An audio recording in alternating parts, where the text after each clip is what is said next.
Salut et bienvenue dans notre chaîne YouTube, Demi Dorsal. Aujourd'hui nous allons parler de l'histoire. Les dangers du travail des enfants, l'histoire de Kofi. Kofi est un garçon de 11 ans qui vit dans un petit village à Goma l'Est du Congo. Depuis la mort de son père, il est devenu l'aîné responsable de sa famille, composée de sa mère et de 3 frères et sœurs plus jeunes.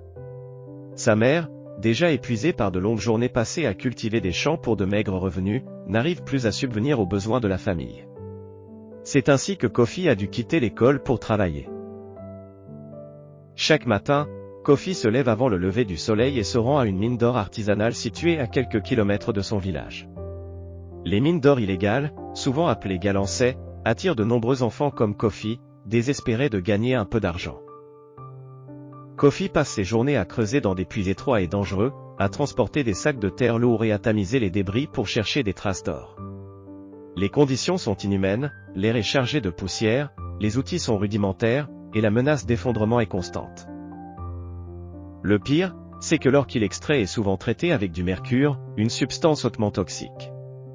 Kofi ne porte aucune protection, et ses mains sont en contact direct avec le produit chimique. Les vapeurs qu'il respire mettent lentement sa santé en danger. Après seulement quelques mois dans la mine, la poussière et les vapeurs de mercure lui causent des quintes de toux incessantes. Son petit corps est épuisé par les charges qu'il porte chaque jour.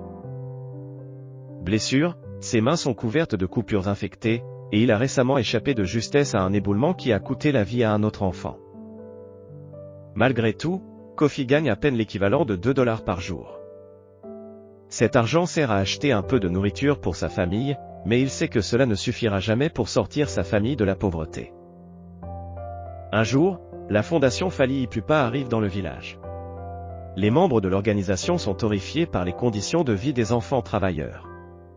Ils rencontrent Kofi et sa famille et leur proposent une solution, aider sa mère à lancer un petit commerce de vente de légumes pour qu'elle n'ait plus besoin de compter sur le travail de son fils.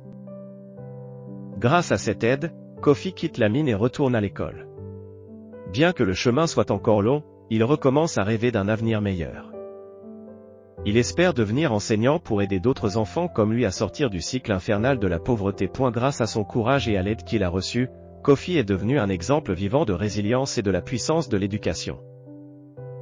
L'histoire de Kofi n'a pas seulement changé sa vie, elle a aussi inspiré son village. En voyant la réussite du commerce de sa mère et les progrès de Kofi à l'école, d'autres familles ont commencé à chercher des alternatives au travail des enfants. La fondation Fally Ipupa a lancé une initiative communautaire pour aider les familles à diversifier leurs revenus. Cette histoire n'est pas unique. Elle est représentative des millions d'enfants à travers le monde qui sacrifient leur enfance pour survivre. Les dangers du travail des enfants vont au-delà des risques physiques, ils volent des rêves, des opportunités, et l'espoir d'un avenir meilleur. Merci beaucoup d'être là jusqu'à la fin du vidéo. Abonnez-vous massivement pour ne pas rater des news. Thank you and God bless.